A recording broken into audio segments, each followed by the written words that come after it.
Wendy, you got to talk to us a little bit about signatures, and there were certainly a lot of questions about signatures. Would people be notified if their signatures were rejected for any reason? And can they update it themselves?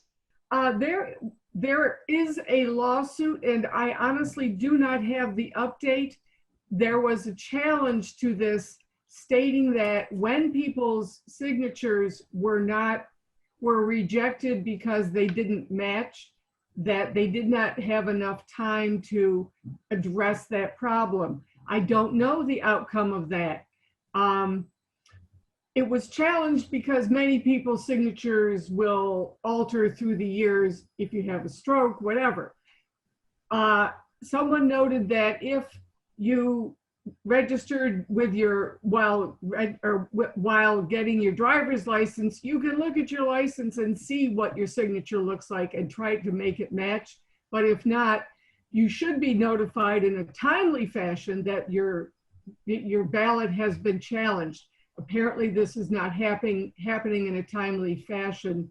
I do know from someone on the state government committee tried to have his challenge or have his signature altered and did exactly what was supposed to happen well in advance of the primary. He knew how to follow the rules. He did the rules. He did every process, and he was unable to alter his official signature. So this is a real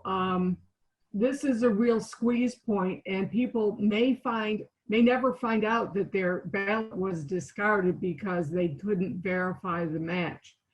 I don't know the answer, and I can quickly Google to see if that lawsuit has been settled. I think it was sometime late August is not that long ago. But we can find out. We'll follow up by email. Follow up, yeah. Ashley, so many of us are volunteering, have put in our names for poll workers, but what do you think is the volunteer work we can be doing that's going to ensure the greatest democratic turnout? So I think the greatest work is, again, there are a number of organizations across our state who are actively calling, texting every person they know. A lot of programs have relational voter programs, which give us an opportunity to say, I'm not just calling some random person, but I'm starting by calling my friends and family.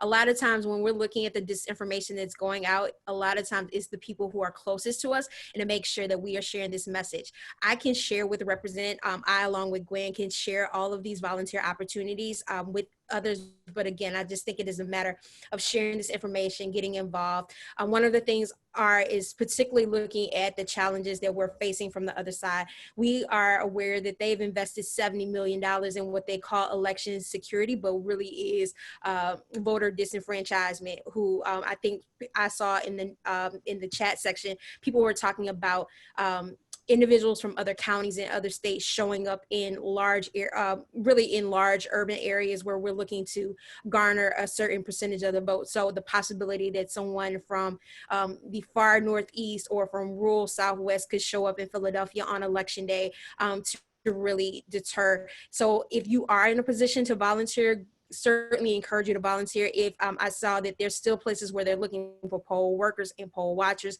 and so again, we can share that information in certain specific opportunities. But I say, make sure that we again are making every effort to make every person in our family, all of our friends, that they know that vote by mail is safe and secure, and they should do it immediately. Thank you, Ashley. We're going to go on to questions. I just want to tell you how panicked I am about this. Not only am I the executive director of Represent PA, I am also a volunteer on the PA Dems voter hotline. So I'm on this afternoon from 12 to 3 answering questions like these from voters all over.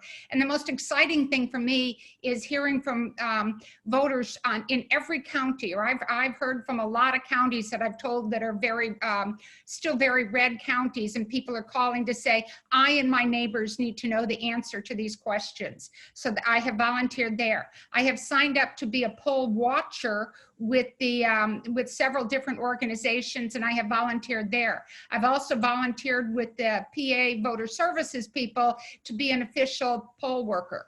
Haven't heard back yet. I've heard there's a big backlog of applications, but I'm just trying to think of what else I can do to make sure. I do not want to wake up a week after Election Day and find out that I didn't do enough. We're going to move on, and I think we've got a few of our candidates on the call who might want to say hello. Let's go on. We'll go to Jill Denon first. Jill Denon.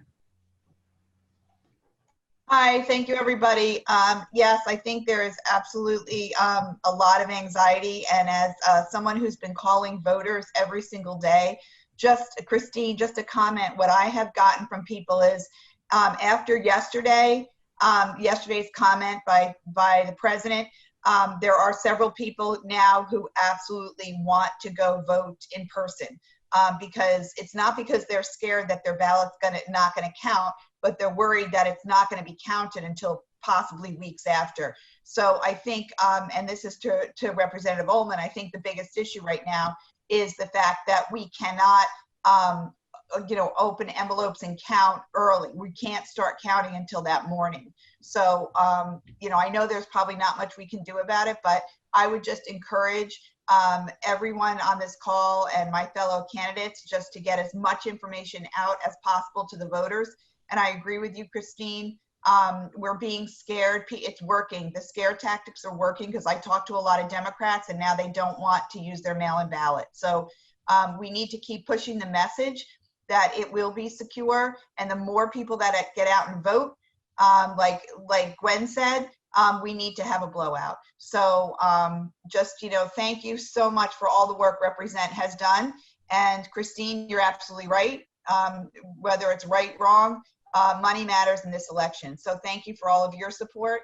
And, I'm going to continue to work my tail off for the next however many days I'm losing track to make sure that I get elected, because having a Democratic legislature is going to be probably the most important thing that can happen right now. God forbid if he gets elected again. Thank you, Jill. I want to remind everybody that I made a comment that take your ballot. If you decide you receive your ballot envelopes and decide you want to go vote in person, you have to take the whole package, the envelopes and the ballot. When I said ballot, I meant the whole package. Just want to make sure that's clear. We will take all of the questions, all the comments that we've raised. We will send a follow-up email to everybody who registered for this call. There's lots of resources to get answers, but I go back to Gwen's comment earlier. I go back to Wendy's comment earlier, go back to Ashley's comments. Feel safe in voting by mail, just get it in early. Get it in there so that I know, for example, in Philadelphia, they're going to be working 24/7 to count ballots once they're given the go-ahead to count them. Get it in there early and it will count and you will feel better. And that way on election day, when you have volunteered to go be a poll watcher or a poll worker, you can go do it because you know that you don't have to go to your polling place and stand in line to vote. This is a completely important thing to do. You can go out there and be a poll monitor if you've gotten in your mail-in ballot early.